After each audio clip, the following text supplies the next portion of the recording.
Frayed cables are everywhere these days, but fortunately for us, we have some brilliant ways of fixing or even preventing these cables from fraying in the first place. Hey guys, it's Earl, and in this video, I will show you how to use Sugru, the moldable glue, to fix or enhance your cables. In this case, it will be the cable on the Magsafe Macbook charger. Alright, so first step is to prep the cable. That means trimming any frayed housing, then cleaning up the surface. As with any adhesive, it is best to clean the surface first to ensure that the adhesive compound will hold onto the surface of the material to adhere to. I used a clean rag with rubbing alcohol to rub and clean the surface area. Make sure to dry the cable and rid it of any rubbing alcohol residue before proceeding to the next step. Now that the cable is ready, it's time for the Sugru.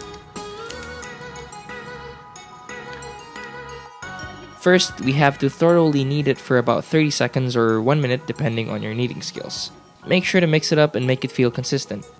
Then, roll it into a long sausage or hot dog-like thing or whatever you call that. Then, flatten it a bit, just enough to cover the circumference of your cable. And now all we have to do is stick this prep screw to our clean cable. Getting this part right is really tricky, at least for me, and keep in mind that you have to mold it as soon as possible or else it will start to dry up. We want it to be tightly wrapped around the surface of the cable so that it becomes one with it upon hardening. So you can get creative if you want, but I'll play it safe and keep mine simple. When you're done shaping it, make sure to rub it ever so slightly to give it a nice finish when it heals.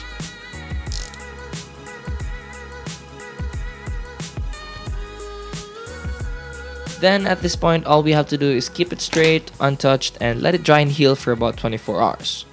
So here's our final product. Fixed, sturdy, and reinforced cable. So that is all for this video. Good luck on fixing that cable, and yeah, don't forget to like and subscribe, and as always, thank you for watching.